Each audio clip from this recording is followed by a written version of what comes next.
A spectacular performance.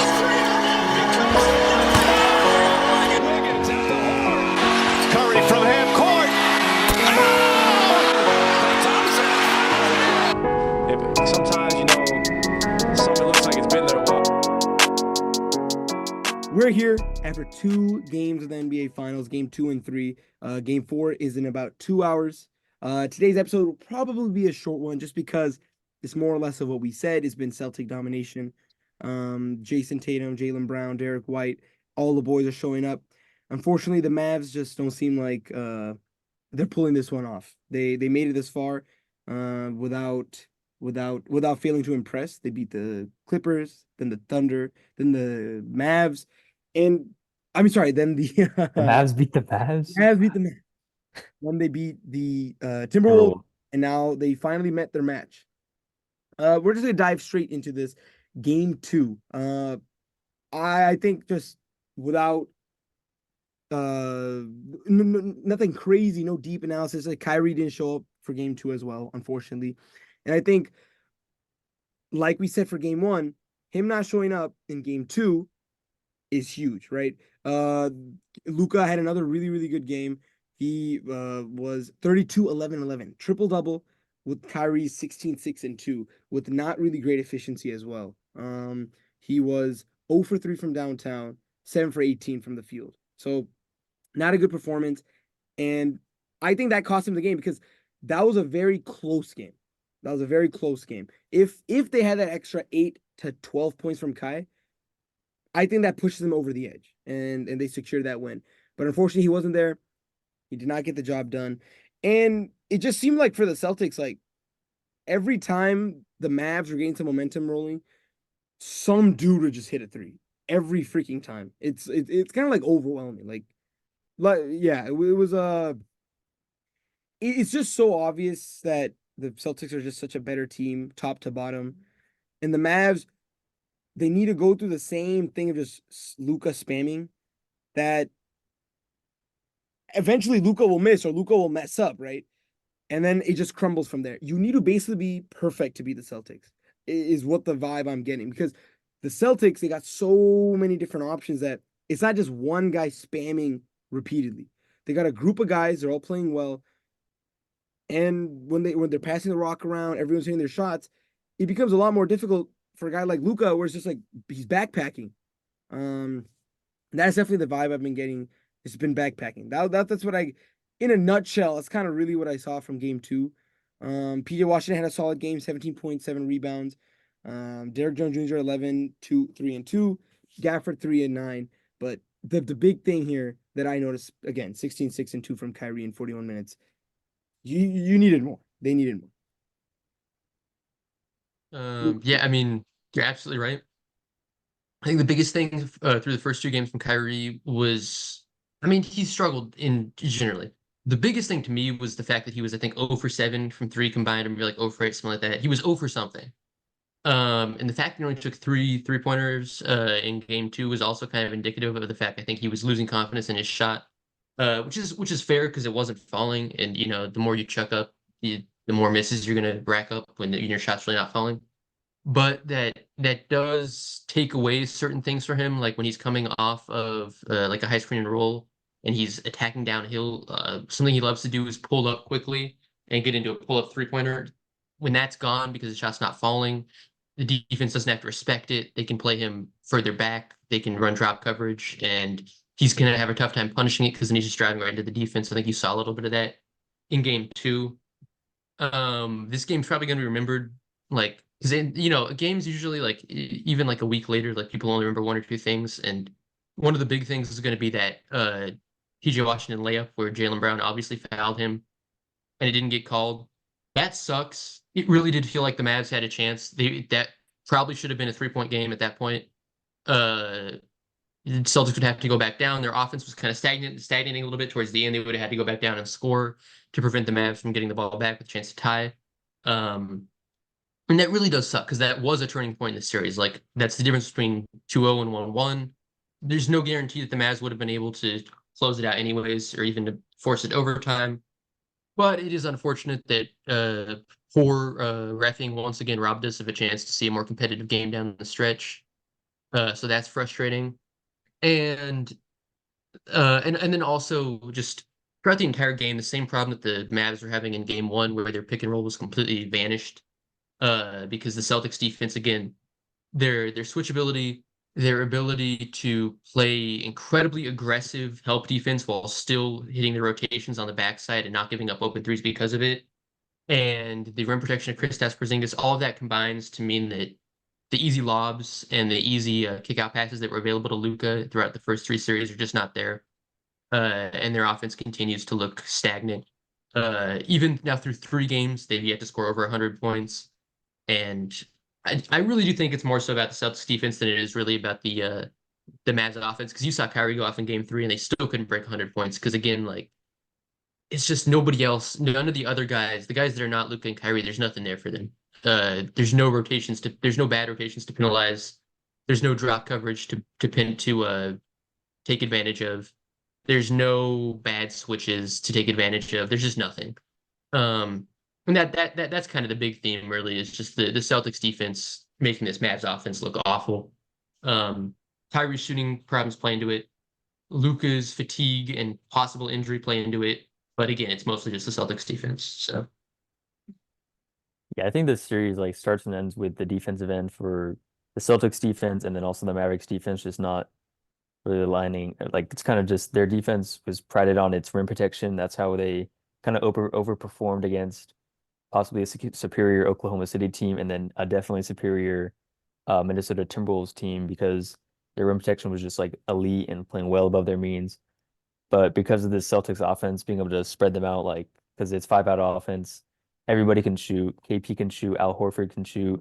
Hauser can shoot. Obviously, the two J's can shoot. Derek White can shoot.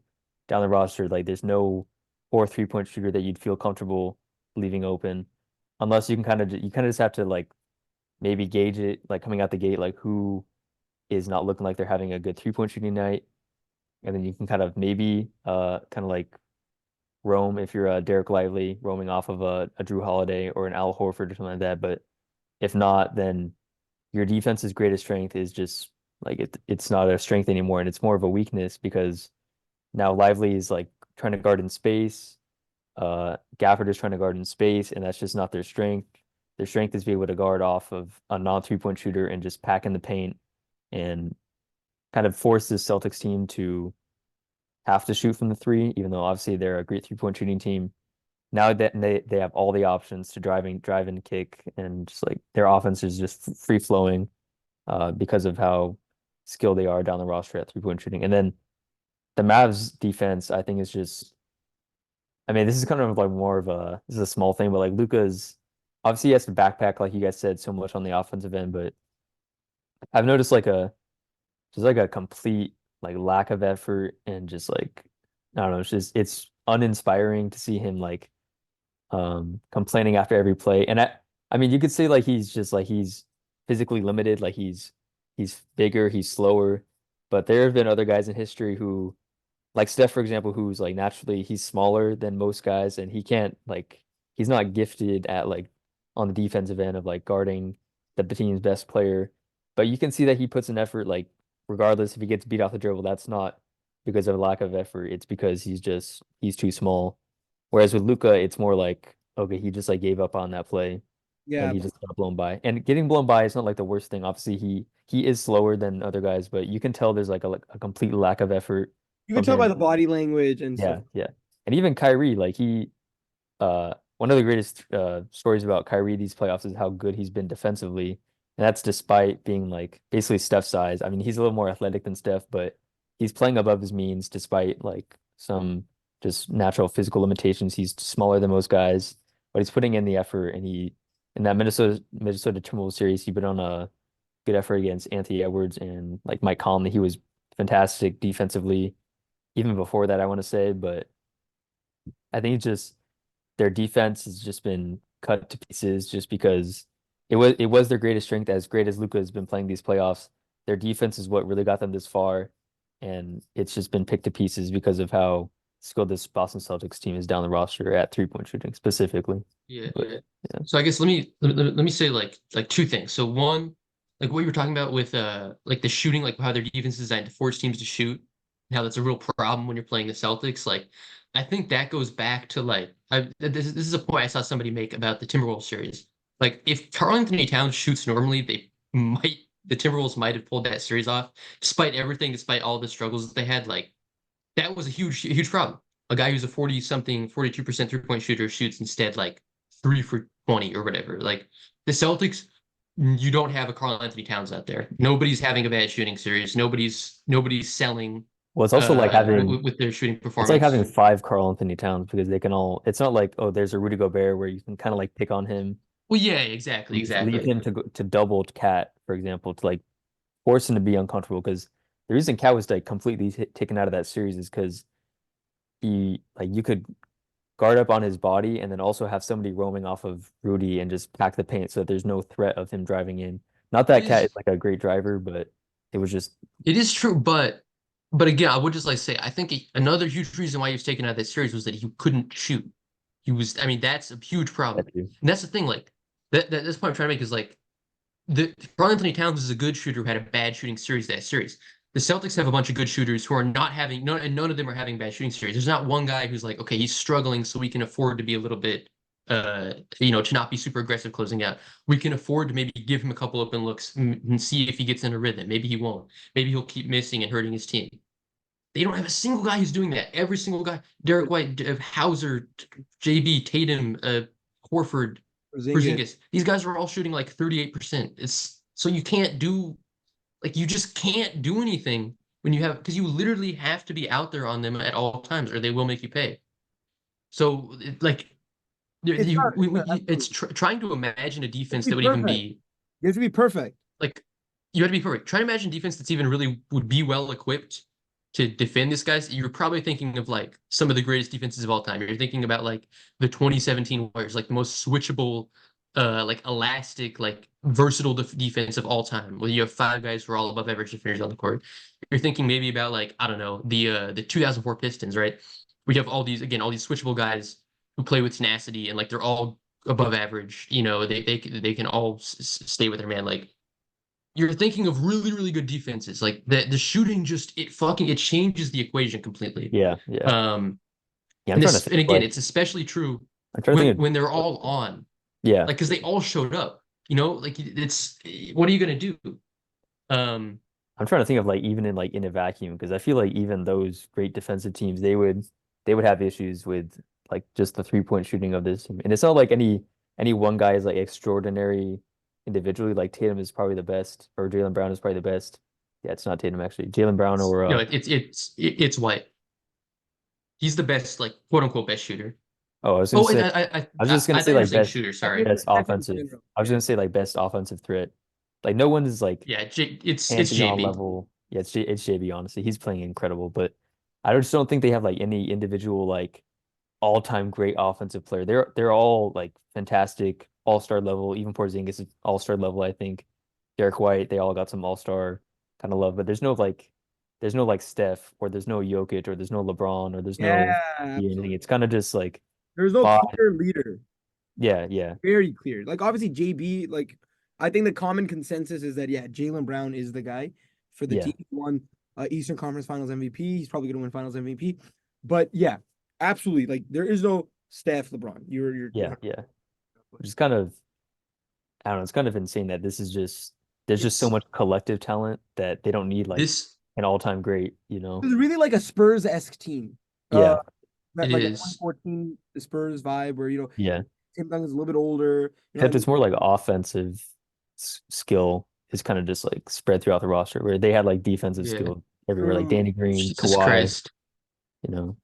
Kawhi, you had Tim Duncan when I mean, he was like 36, but he was still Mobley, Tim Duncan, you know? Yeah. Danny Yeah. Green. Um, absolutely. and Yeah. another thing I'll say about this Celtics team, it feels like kind of like it feels like a moment for the NBA, like because the talk for the last decade has always been about shooting. Like it's the 3-point era, it's the spacing era, yada yada yada. But we have not, as of yet, seen a team that was built to the point that they could literally have 5. Even the Warriors, the most legendary offensive team of all time, 2017 Warriors, you had Iguodala out there a lot, who was not quite a good enough shooter to make teams respect him. He was Not only always a that, 33 to 40, That's 34% our number guy. 5 spot. And Our number Draymond. spot. And Draymond. Draymond. Yeah, absolutely. Exactly. So we always generally had like 2, sometimes even like 3 guys who weren't super duper good at shooting. Like we had Iguodala, Draymond, That Kaza or something out there, Yeah. if you remember the Javel. Morey ball, the quote Morey ball Rockets, even they were trotting Clint Capella out there the vast Yeah. majority of the time. They had 4 guys who could shoot, but it wasn't 5. 5 out, like true 5 out, it's pretty tough. And I think this is going to be teams are really going to start thinking like, how can we get 5? We want to see if we can get 5 guys on the court who are genuine 3-point threats at as many points as possible, as much as possible. I think this is going to be teams are going to really take note of this. And shout out Brad Stevens for building this team. It's a team built for the modern NBA. Thanks, bro. It's a team that's making the second best team in the league look like a joke. And yeah, and then okay, we move on to game 3, and this I'm kind of talking about this episode, but I have a lot to say. So Wes, you had mentioned I don't know if it was you or Son, you mentioned the Luka body language thing, Yeah. and like the whining and crying and stuff. Defensively. Yeah. The NBA media Are you over gonna the defend him? last like Are you gonna defend him? Oh, Wait we a have to start second. recording. So- We gotta start recording. Let's go. okay, so the NBA, The it's moment in just funny history. because the NBA media, who has treated Luka Doncic like Jesus Christ for like the last 4 years, one game he has one game where he fouls out in the playoffs, and all of a sudden it's like, is Luka's attitude an issue? Luka has to clean this problem up. Why Luka's whining a lot? What's going on? It's like, guys, first off, have you not been watching him for the last 3 years? Yeah. Second off, why is it like the fucking 1984 Department of Propaganda? And where all of a sudden every single person with any kind of credibility just immediately 180s. It's like they've been handed out the new talking points. Like, here's what we're talking about now. We're talking about Luka Doncic and his attitude. It's like, I mean, I think guys, For me, it's it's not more that. like He didn't for me, like it's shoot like, somebody on the court. okay, for me, it's more like, okay, now it's like actually, it feels like it's costing them the game because he's like getting blown by every position. Like so far, at least, if I don't think he was even complaining as much as he is now in the finals. But even if he was complaining, they were winning. So like, I don't really care if he's complaining too much. It wasn't costing them series. But now they've made it to the finals. They're down 0-3, and it's obviously it's not the reason they're down. They're just outmatched, I think. But it's not good. It's uninspiring, like I said, to see him like Yeah, complaining. I think to add to what Wes was saying, I don't think it's more that like, oh my God, why is he complaining? No, it's more about the fact that just defensively, he seems like he's not there. He doesn't seem like he's really trying and going all out. Like, yo, this is a finals thing. He'll get blown by and then he'll kind of stand there. Yeah, he's always been a bad defender. Thomas has been screaming this from the top of the mountains since like he was in the NBA. But I feel like it's the finals. You know what I mean? Like the Steph example was great. Like it always looked like Yeah. it looked like Steph was like under stress. Like he was like anxiety. Like he was like there. Like I remember his like facial expressions going like when he's trying to stop Kyrie on the game 7 3-pointer. Like you see him. Like look at his face. He's like, oh my God. Like I cannot like get that image out of my brain. He's there. Steph is there. And he's trying. Clay should have made the switch, god damn it. But it's one of those things where again, I kind of hate these terms like the body language and his face, and because like it's all like cope, like it's annoying stuff and it's all like media stuff. But to a certain degree, you could see it. I kind of get what Wes is saying. I mean, there's truth to that. Like Steph is like they're both not built to be good defenders, but one of them is like actually you can tell one of them is putting an effort. Meanwhile, the other is just kind of like giving up all too often, And I think a factor of that could also be just like the offensive load on him. He's just not as fit. Yeah, and honestly, Absolutely. I think he has more of an offensive load than Steph does. Oh, 100%, 100%, absolutely. Just because I'd say Steph is better, but of course, I mean, objectively, Steph is way better. But the team that was designed for the Warriors, maybe 2022, some like we could have a discussion. I don't know off the top of my head. I don't want to like make a take that I take back, but obviously 2015, 16, 17, 18, and 19, those Warriors were way better than the Mavs this year, right? Absolutely. And they were better top to bottom, right? Depth, right? Strength in numbers. So the load was less on Steph in the regard that it's not like he wasn't the number one. Obviously, Steph was the number one. Clear and cut. But it wasn't heliocentric like this is exactly for Luka. beautiful. No. Beautiful usage. Yeah. Absolutely. And so it's kind of like a James Harden type situation where it's like just spamming him. Then obviously on the other end, I feel like they're just like trying to preserve the energy so I could go back and do another tough play where I'm literally fighting to get a bucket because there's some amazing defender on me. Because it's actually such a crazy thing. Like, okay, when we're playing real life basketball, right? I think if you're a good defender, right, and you're doing on ball defense on like the best guy on the other team, even if you get one possession break or two possession break, like you get a switch and one of your teammates guards that guy for like 2 or 3 possessions, and they're good enough defender where they kind of bother him, dude, just getting 2 or 3 possessions of break and then get back and get him the next, you get so much more energy to guard him. It's like you're basically back to, you get a big boost to your energy to like get up there, get in, Yeah. try to strip the ball. If you're constantly guarding one guy, it becomes really tough for a good defender because you're getting tired, and then when you get beat, you get kind of demoralized, and it's just like a constant thing. But to have constant guys to get thrown at Luka and then to keep on switching and stuff, it's such a nice mental thing from the defensive end because you're getting that break and you're not constantly getting that beating from Luka, where obviously for the Timberwolves, McDaniels was getting that beating. Yeah. So I think I don't know I've kind of forgot, I kind of lost my train of thought where we started. Luka's like body language or whatever. So yeah, I get what Wes is saying. I definitely wouldn't say he's trying to throw the rhetoric that stupid news media and NBA media does, because that stuff is cringe.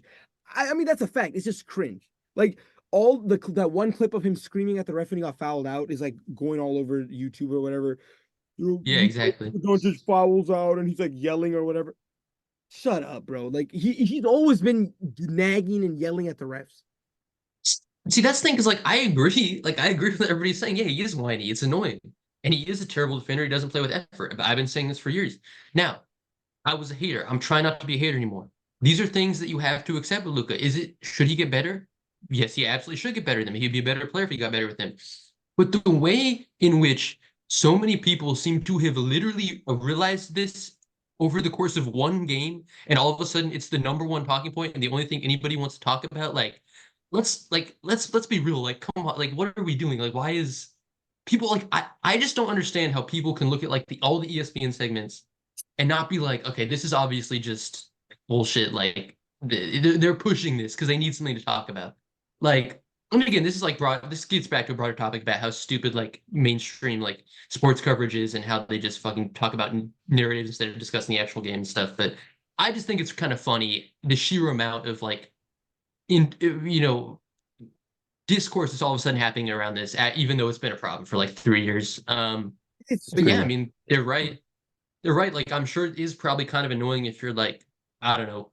I'm trying to think, like PJ Washington, who's had a decent series, and you see Luka over there just like yelling at the refs instead of getting back on in transition. Like, that's probably kind of annoying. He should stop doing that. And hopefully somebody talks to him about it. But it's not the biggest But it's thing in the not series. Like, new. let's It's not face it, there's new so news. many. It's not new news. It's just It's not we've news. been knowing that he's like that. You know what I mean? It's not like Yeah. it's really dumb, and this just goes to show like the NBA news media. It's so bad. It's so bad. It's like, oh my god, you got guys like guys like Jason, right?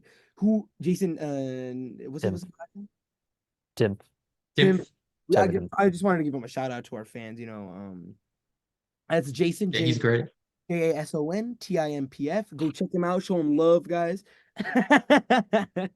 Show him some Our love. biggest rival. Our biggest rival. We're fighting for the number one spot right now in NBA's media right now. But you got guys like him with like not an insane amount of subscribers, not an insane amount of views, who give such quality analysis and content. But guess what? Just because he doesn't have like the quotes, like that's like my new like ick now. Whenever I see like a blah blah colon quotation mark insert absurd quote, it's like, bro, oh my god. Like I was like when we was looking at the stuff for this game, Stephen A. Smith, all in caps, colon, quote unquote, the Mavs are done. Bro, they're down 3-0. They're down 3-0. What do you mean they're done? I mean, what do you mean? Is that like a big take? Is it a hot take? Oh my god. It's like, dude, it's so annoying. It's oh my god. Anyway, so For clicks and tweets, you know. clicks and tweets, the cringiest crap ever. Clowns. I feel like I don't know how, like, in comparison to other sports, how bad is NBA sports media? I mean, so I guess It's the coming, worst. It's the yeah, I would worst. say like I Tom, follow three you have, sports. yeah, exactly. You have like baseball. Okay. Let me say this. Let me say this. NFL media is the best. I'm not gonna spend too much time on this. NFL media is the best. You have people who played the game, who understand tactics, who understand schemes, probably at a level that's way like just so much higher than the average fan. It's not even funny because again, football is this very tactically rich sport Right. in a way that basketball isn't as much. But they try to like explain those things to the fans. And there's a lot less of this like focus on like individual player drama. Like you would never see, like you would just never see like this Luka Doncic like media like storm that's been happening. Wouldn't happen in NFL. Baseball, I mean, there's not really much of a media ecosystem around it because nobody really cares about it. Which is nice though because that means you don't have fucking dumbasses on ESPN trying to give you their hot take about every single thing that happens. It's mostly just fans of teams talking with each other like, man, I wish Lamont Wade was not hurt. That sucks. I wish Wilmer Flores was hitting better. Like it's a lot more low key. Those are the other two sports I follow. NBA is far worse than them by far. You Yeah, follow just, some other sports. yeah, just to kind of like carry the torch. Cricket media, if I'm trying to think out loud, I mean, it's different. It's so much more different because it's such a longer game, right? So if you have like 8 hours, right? If you have an ODI match and it's an 8 hour game, about give or take, the level of and commentary is a lot less. So it's more, the volume is a lot less because like obviously in the NBA, constant analysis, constant commentary, and then the analysis, like the post game analysis or whatever, it's I feel like the like this narrative stuff is definitely not there. Obviously, I just in my limited experience. Obviously, basketball is my I'm a lot Yeah. more involved in NBA, but just kind of thinking out loud, I think cricket is a lot more political. So in the regard that you won't really have someone come out and say like that guy sucks, because it's very much a nation tied game. So it'll come off as really wrong. Like if a Australian guy comes and says, you know, the Pakistani batsman is trash or something like that, or he's over, he's washed or something like that. You won't really see that, you know, Yeah. by big guys. Obviously, Stephen A. Smith is quote unquote a big guy. Skip Bayless, quote unquote a big guy. So if you take those equivalent in cricket, just off the top of my head, I can't really remember anything to the same Yeah.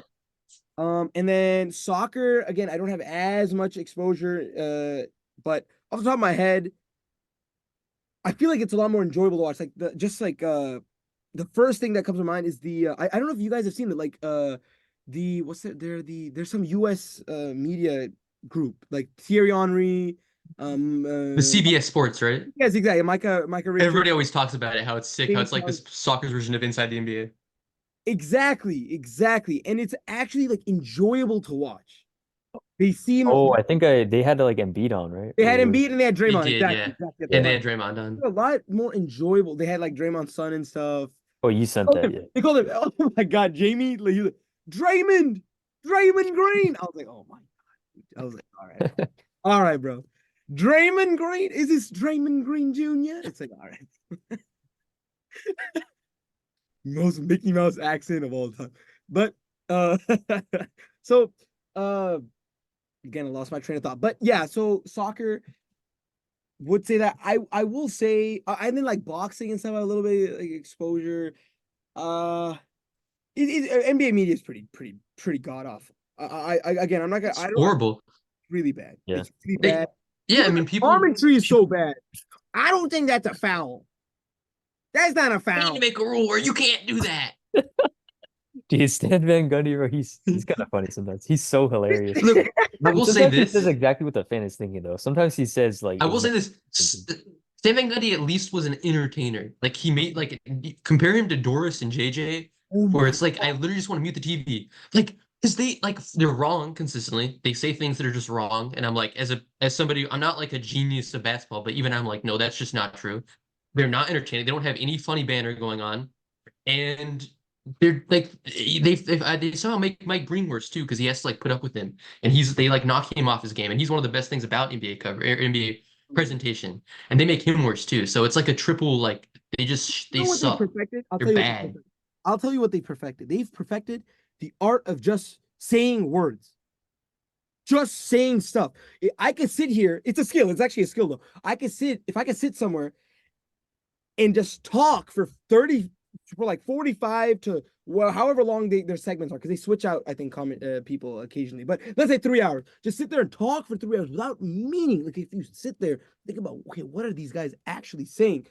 It's waffle. So what they're doing is sitting there for 3 hours and just talking, just saying words, throwing words on a canvas and just letting it just marinate. And things are going so fast, the average fan doesn't even pick up what the hell they're saying. But occasionally you'll pick up bits and pieces like they just don't want it enough. What the hell does that mean?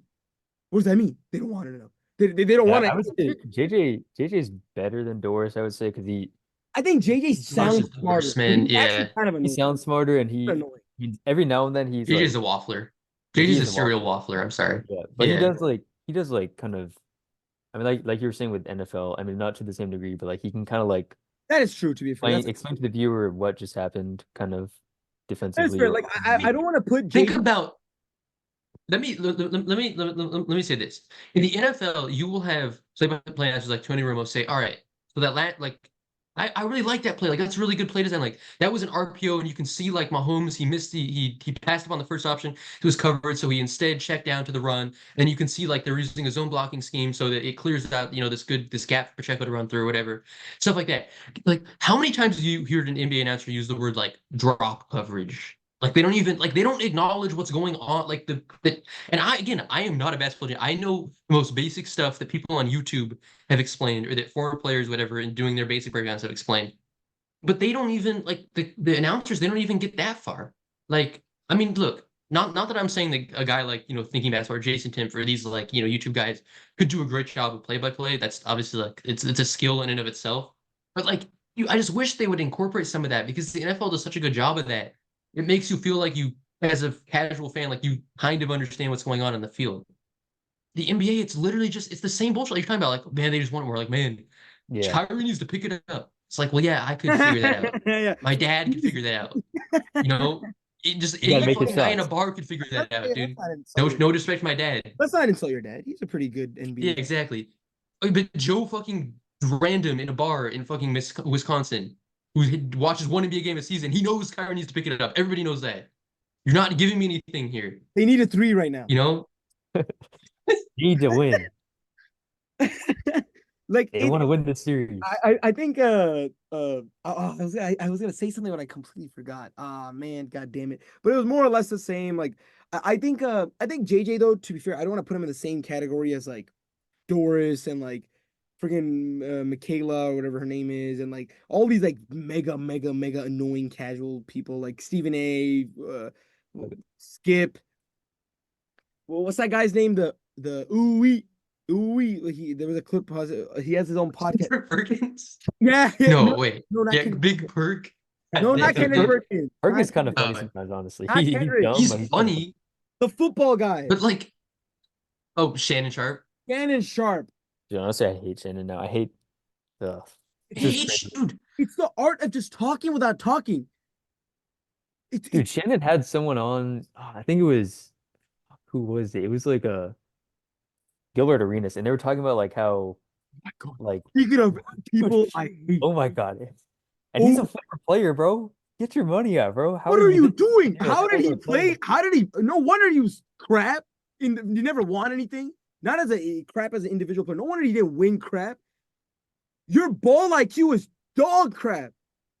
Oh my god, That's he's saying things that I'm like second guessing myself. Like the most basic things. Oh my god, it's unbelievable. I mean, that's the thing. Like it's a It's like media a conspiracy ecosystem in which theory. they understand. They understand that like to bring in money, you need to bring in viewership. To monetize yourself, you need to bring in viewership. And one of the easiest ways to bring in viewership is to get people upset at you by saying things that are intentionally like stupid or ridiculous. I mean, this is a discussion that's been had so many times. Everybody knows this. It's how media works. My point is the NBA is the worst, and it affects the entire product, and it makes it really frustrating to engage with it as a fan. Yeah, we did kind of get off topic. I brought this up because of Luka. Because I think the Luka situation is a really good example of this exact thing, where all of a sudden, all anybody can talk about is this one very specific aspect of it's the NBA Finals. Like, there's so much going on the court. There's so many there's stuff you can talk about, like how the Celtics defense and the Mavs defense and all this stuff. Like, but nobody wants to talk about that. It's just this one fucking thing that is beat to death over and over, and you have to hear about it I'm sure they're going to mention it during the broadcast today. They're going to talk about how Luka needs to be better today. Talking fish like all anybody's going to talk about. I don't care anymore. And Yeah, I'm a Luka hater. I don't even care about it anymore. You've made me. I can't even hate on him, and I can't have fun hating on him. absolutely. I think bring Chris Move. We need Chris Move on the ESPN team. Wow, if I could get a what maneuver could possibly be smoother on the NBA Finals, I'm done. I'm watching. I'm locked in for the rest of my life. That'd be amazing. I think more shifting back to game 3. This was a reverse, I would say, between Kyrie and Luka. Kyrie had a great game, Yeah. but Luka struggled, unfortunately. 1 for 7 from 3. Field goal percentage wasn't horrible, but 11 for 27. But those 6 missed threes, and then even his playmaking wasn't as great. 6 assists, 6 rebounds. And then Kyrie, on the other hand, had a much better game. He had 30, I believe. Off the top of my head, I can't remember, but 30-something points, 35 points, He 13 found his 3 ball. 35 points, 13 for 28, and then 4 for 6. So he had a good Kyrie game. But unfortunately, we're still yet to witness a Kyrie and Luka game together where they're both hooping. They're Yeah. passing the rock. They're, okay, one possession, he's hooping, the other guy, he's hooping. Unfortunately, that has not happened yet. And Maybe it won't. down 3-0. Again, it's like I feel like it's something so repetitive because it's like there's nothing different. There's not like, man, this guy really went above and beyond. No, it's just that they all did their job. They all hit their goddamn shots. They all defended. And Luka struggled. And at the end of the day, I think when you start watching, an interesting thing I realized when, like, I was to refresh myself, I'll watch like highlights or whatever. When you see such rapid cuts, like between play, like back, like one offense and the other, you get to realize how much, when it's such a close game, how each possession is beyond, because it's like, okay, 2-point, 2-point, 2-point, 2-point. Then you see that one missed possession, then it becomes 4-point lead, then it becomes a 6-point lead, and it starts piling on. And that's what the Celtics are basically doing. The Mavs have to basically be perfect, and they haven't because Kyrie is showing up or Luka's showing up. It's not and, it's an or. And then the Celtics, they're capitalizing on they're literally like hounds. They're capitalizing on a little bit of a bad stretch by the Mavs. They take it and they're off with it, and they're hitting their threes. Everyone's showing up. So I don't really want to talk about the Celtics again. Like, oh, another really great game by every goddamn person on their team. Although led by today more dominantly by Tatum and Brown. 31 points, 30 points each, versus 60 combined. 60 combined, exactly. So it was is their duo that did it. But again, not to discredit the 16 by White, 9, 5, and 4 by Holiday, 8, 5, and 2 by Horford. From the highlights, it looked like I want to Drew say Holiday. one brief thing about Holiday. One brief thing. Another news media thing that I've been seeing. Drew Holiday is just so underrated. Oh my God, dude. Do you know what underrated means? Underrated means no one understands. It's like no one knows that this guy brings that much value. Everyone knows Holiday is so good for them. Everyone has beaten like a dead horse that the Celtics made a great pickup by Holiday. He's the most utility player. You could put him in anywhere and he'll fit. Everyone knows that. That means he's not underrated. Oh my God, he's not underrated no more. Underrated would have been, honestly, the Celtics, man, they won because of White, Porzingis, Tatum, Brown, and off the top of my head, that's all I could really think of.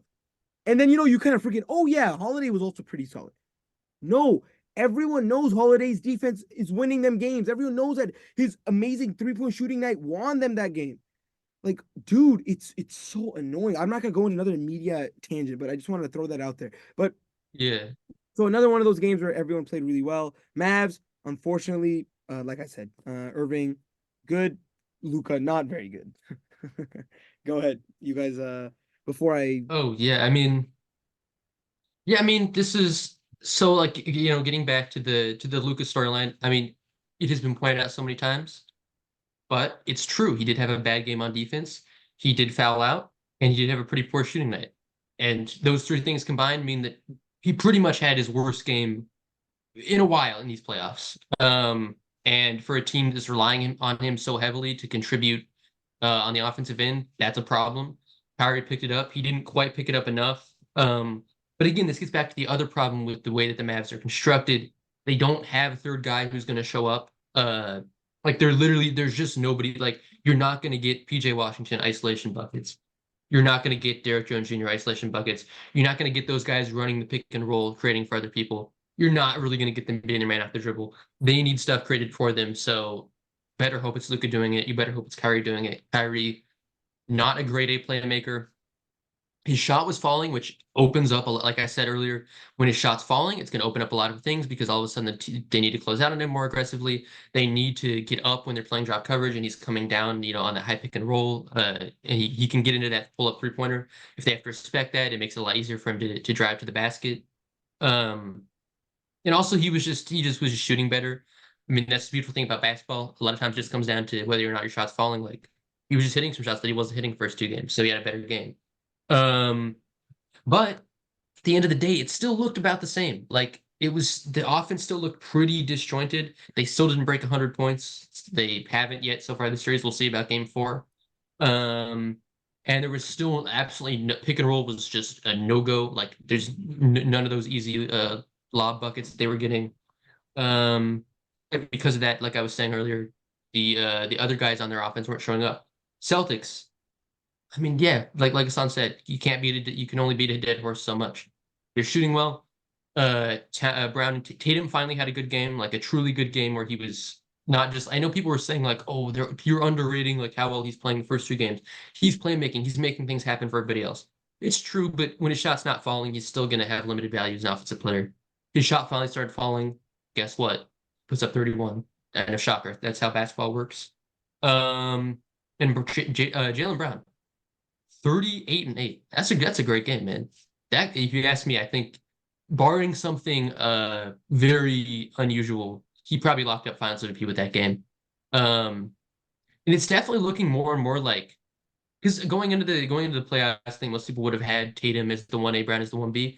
It's looking more and more like they're at best a 1A thing, or just a one, like it's closer to like Steph and KD, where it literally went back and forth every game than it is to like Steph and Clay, right? Yeah, and I mean, again, Jaylen Brown's just flashing what makes him such a great player. Like he has this really, really nice balance of like yeah, he has the shooting ability, then his quickness and this combination of quickness and strength that he has. He's not a big guy, but he plays bigger than he is because he has the leaping ability. He can play above the rim, and he has this strength where he can move guys around a little bit and open stuff up for himself, finishing. He has a really, I think. I kind of like his game. I haven't really appreciated him enough. I feel like he's a guy. He plays basketball. He makes the game look fun compared to his co-star who I've been hating on for his aesthetics a while. I think his dribble is stiff and he takes these awkward looking step back jumpers. I mean, anyways, I've gone over that many times, but yeah. I mean, running out of things to say, right? It's the Celtics. They're the best team in the NBA. They're probably going to win this series unless God decides that they're not supposed to. I don't know. Something really weird would have to happen. Yeah, I mean, I think for the Celtics, for the Mavs to win even one game, it takes Kyrie and Luka like superhero going Super Saiyan and even then it's probably not going to be enough anyways. But yeah, I think Jaylen Brown, honestly, like my main takeaway from the series is like Jaylen Brown he's now like he's become a better player, but since before the playoffs, like obviously, I think a lot of people clowned him like they can't go left narratives, like he's an offensively limited player, but like offensively and defensively, he's upped his value like by tons, and I think that contract's looking like pretty sweet right now, just because he's obviously like I think they're 1A, or I would just say 1. Tatum's there 2 offensively. I don't know if that's bold, but I mean he's shown in these finals, It's looking like it. Yeah. He's just the way he can impose himself on like basically anyone. I mean the Mavericks aren't like best equipped to guard him. I mean you would think like Derrick Jones Jr. would be a pretty good matchup to test, I guess, but I mean he's just like cooking everything that you put in front of him on a plate. He's just eating it all up and just putting up 30 a night through strength of shooting, through strength inside the mid range. His finishing is like honestly what I find most impressive. Like his ability to just kind of get inside and just like it's kind of like Jimmy Butler-esque where like, oh, you think he's gonna get blocked and then just through contact he just makes it anyways. And like half his finishes could be N1s if the rest were kind of calling it kind of more strictly. Yeah, but he's definitely he has a Jimmy Butler style kind of what I would say with a stronger 3-point shot. which is kind of impressive, very impressive. Absolutely. I think game 4 starts in literally a little bit. I think about an hour-ish or whatever. So About an hour, yeah. tune in. We're gonna hope the Mavs could maybe salvage a little bit of End respect. the series. I would love to see at least one more game. You know, I just want to see more NBA playoffs before it ends. Absolutely. I would like to watch a game or two back home from the Midwest. But I think just a small thing. One last thing I want to say, and then we can just close it out. Yeah. Not only do we need a Kyrie Luka game for the Mavs to win, we need the Celtics to struggle. Right now, they haven't given any room for the Mavs to they haven't even really taken their foot off the pedal for a long period of time. Yeah, they have bad stretches throughout games, but they kind of pick it up when it matters. So let's see how it goes. We're gonna watch the game. We're gonna tune in, and next week we will most likely have an NBA champ because I think we'll have 2 games, 3 games by next Friday. Yeah. Most likely, it'll be all done, all set in stone. Jaylen Brown. Jaylen Brown, Finals MVP. All right.